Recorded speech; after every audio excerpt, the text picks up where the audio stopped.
Yeah, this is going to be hard to pick out just a couple baits. Just so many that worked this year. Welcome back to the channel, guys. David Bronshinkle here. And as promised in the last video, I am now going to go over the most productive lures that I fished with this year. And let me tell you, it was definitely a chore to figure out just a handful of baits that really stood out, because I pride myself as being a pretty versatile angler. Versatile? There we go. Versatile. We're going to start out with a bait that I actually had full intention of repaint this particular bait, and that is the 6th Sense Flow Glider 130. And I think they call this Fire Gill or something like that. Honestly, I don't care for the color, but as you can see from all the rash and teeth marks and whatnot, the fish just chewed it up this year for whatever reason. After I made the modifications that Ben Milliken recommended on his channel, this thing just went on a tear for me from the start of the season to probably mid-October. I always had it on the boat deck. Cheap bait, it's like 25 bucks. If you can get your hands on them and modify them, they're money. The next bait that I want to talk about is always on my list every single year, and that's a ChatterBait. Plain and simple. As you can see, this one here just has been beat up.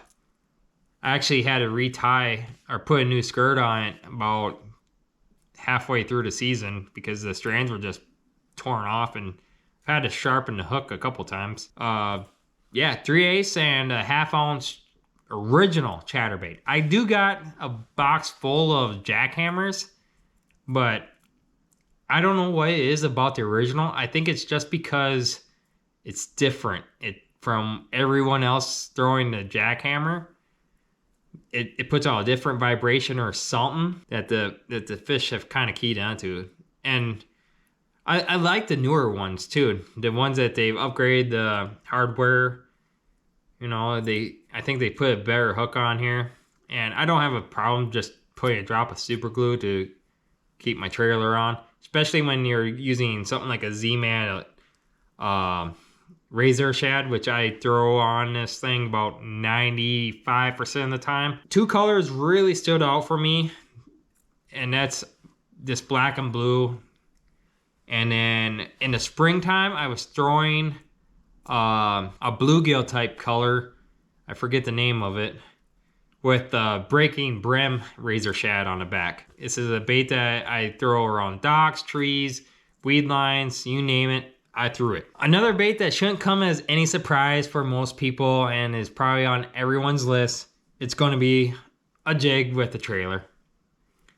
Particularly for me, it was a 1/2 ounce and a 3/4 ounce jig this year. Just depending on the type of cover that I was throwing, what, heavier vegetation, deeper water, I was throwing a 3/4 ounce. And then everything else, I was throwing a 1/2 ounce jig. Best colors this year were obviously black and blue.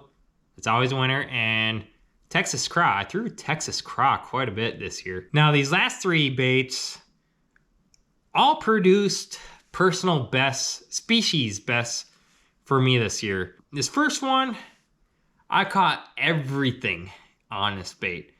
From crappie to walleye to northern to largemouth and smallmouth bass. If there's a bait that you want to throw that'll catch everything, it's going to be this one. And the bait that I'm talking about to do that with is the Yum FF Sonar Minnow in Natural Shad. Was the main color that I threw it. And I threw it on a 1/8 ounce Gamakatsu round ball head jig. This bait is so much fun to throw at schooling fish, especially crappie. You throw it out there and just twitch it.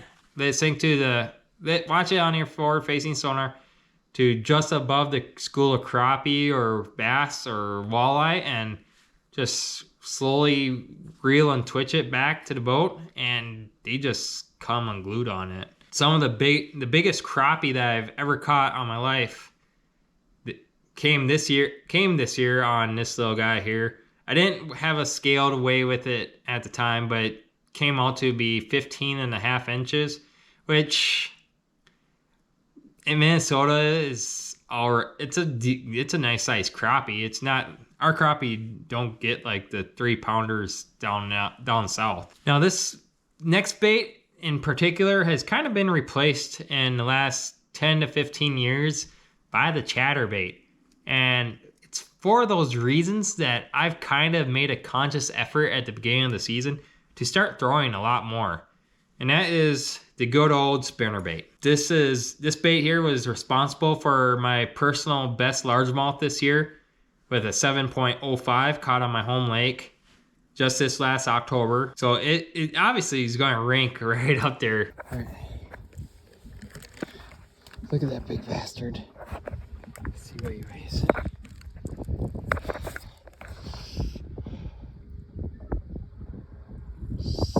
$7.05.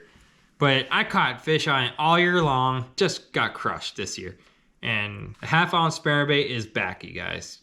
Should probably throw it more often. And finally, this next bait is probably obviously going to be my #1 bait, because I'm kind of known as I don't like to coin myself as a drop shotter, but whenever I fish a lake that's known to have smallmouth bass on it, I'm probably throwing a drop shot.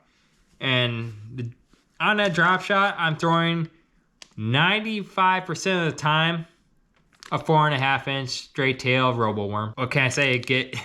These things get bit.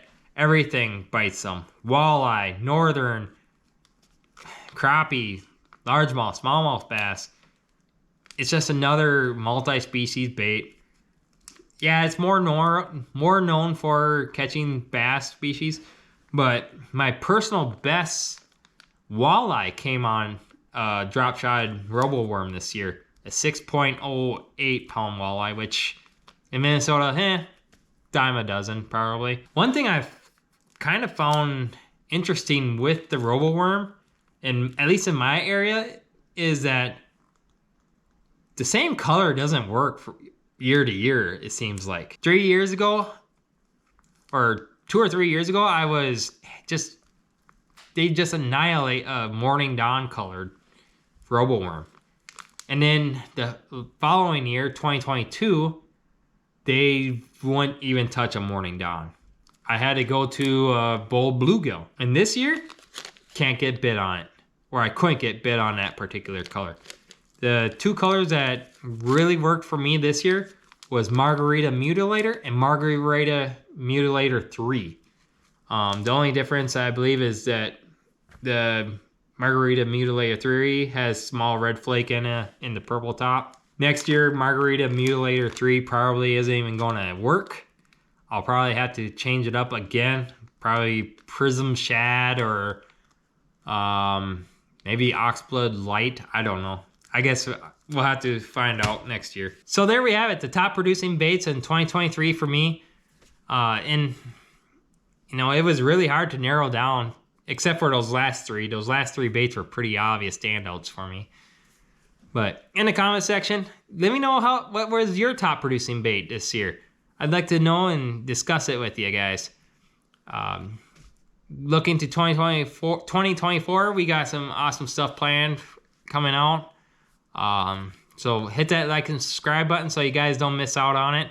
I'm only a month into my YouTube channel and I'm having fun with it. I know I'm not the greatest on camera yet, but we'll get there. So till then, God bless. Have a happy New Year's, and we'll see you out in the water. So this is gonna be the most saddest part and the most satisfying part of this whole ordeal. My personal best largemouth bass going back into the water. Thank you, girl. Much appreciated. Godspeed.